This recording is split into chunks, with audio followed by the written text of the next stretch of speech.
আর বৈঠকের পর বৈঠক করছেন প্রধানমন্ত্রী নরেন্দ্র মোদী। আজও অজিত ডোভাল গিয়েছিলেন নিরাপত্তা উপদেষ্টা প্রধানমন্ত্রী নরেন্দ্র মোদীর বাড়িতে।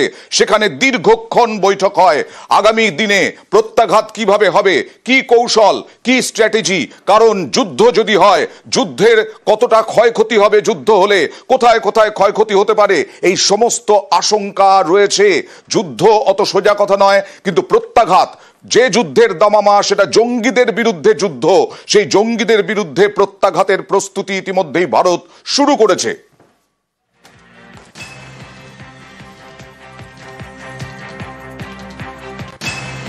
মকড্রিলের প্রস্তুতি, আগামীকাল মকড্রিল, আজকে মকড্রিলের প্রস্তুতি বিভিন্ন রাজ্যে, কলকাতাতেও 31টি জায়গায়। আর শুধু এখানেই থেমে নেই, কেন্দ্রীয় স্বরাষ্ট্র সচিব বিভিন্ন রাজ্যের মুখ্য সচিবের সঙ্গে বৈঠক। এই বৈঠক চলছে এখনো। সরাসরি চলে যাব প্রতিনিধি মৈত্রেয়ীর কাছে। এই বৈঠকের গুরুত্ব কতটা?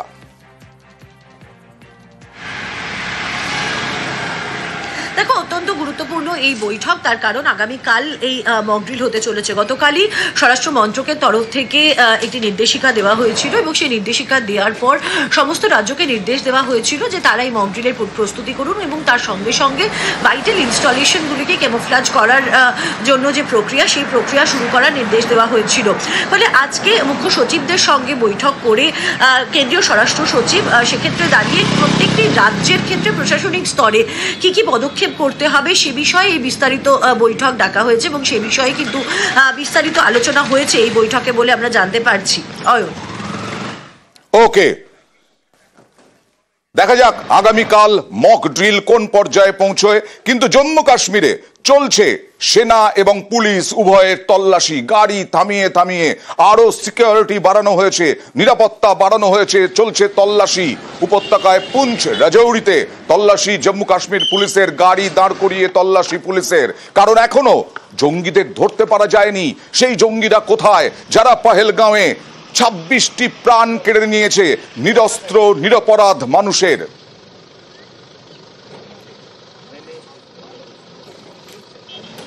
কিন্তু এরপরেও এখনো নির্লজ্জ পাকিস্তান। ফাঁকা বুলি, ফাঁপা বুলি, বিশ্ব দরবারে মুখ পুড়িয়েও সীমান্তে উস্কানি পাকিস্তানের। পর পর 12 দিন যুদ্ধবিরতি লঙ্ঘন পাকিস্তানের। নিয়ন্ত্রণ রেখায় ফের বিনা প্ররোচনায় গুলি।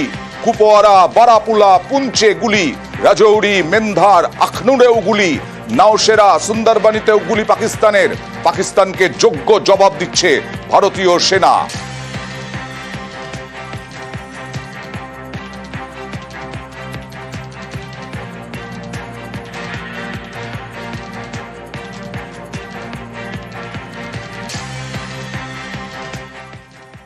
এর আগেও ভারত বেআব্রু করেছিল রাষ্ট্রসংঘে পাকিস্তানকে। নিরাপত্তা পরিষদেও এই সিন্ধু জল চুক্তি স্থগিত নিয়ে নালিশ করল পাকিস্তান। নিরাপত্তা পরিষদে পাক আবেদনকে কোনো গুরুত্ব নয়। আপনারা দেখছেন সেই ছবি, শুকিয়ে কাঠ হয়ে গেছে এই ঝিলাম এবং চেনাব। জল ছাড়া বন্ধ করে দিয়েছে ভারত। আর পাকিস্তানে নাকি যা শোনা যাচ্ছে শুকিয়ে গেছে এবং তার সঙ্গে গরমে পুড়ছে পাকিস্তান। কথা বলবো প্রতিনিধি মৈত্রেয়ীর সঙ্গে।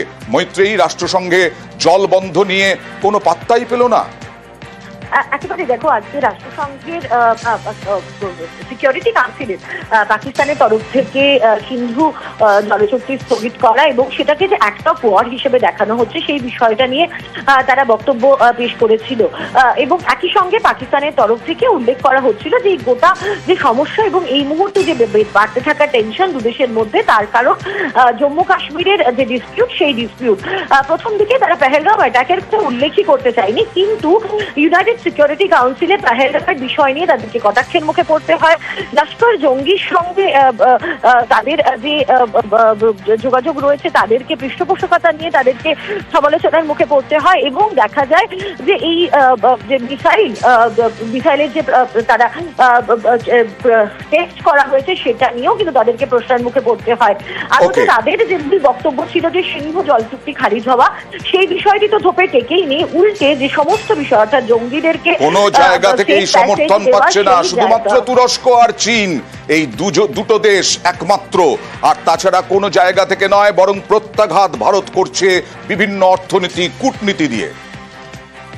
এর আগে বিভিন্ন কাশ্মীর ইস্যুতে পাকিস্তান সবসময় বিষয়টাকে ইউনাইটেড নেশনসের দিকে নিয়ে যেতে চাইতো, কিন্তু এখন দেখা যাচ্ছে সেই ইউনাইটেড নেশনসের সব থেকে শক্তিশালী সংগঠন নিরাপত্তা পরিষদ সেখানেই তার যে সন্ত্রাসবাদের প্রতি মদত, এই বিষয়টা সমালোচনা হয়েছে।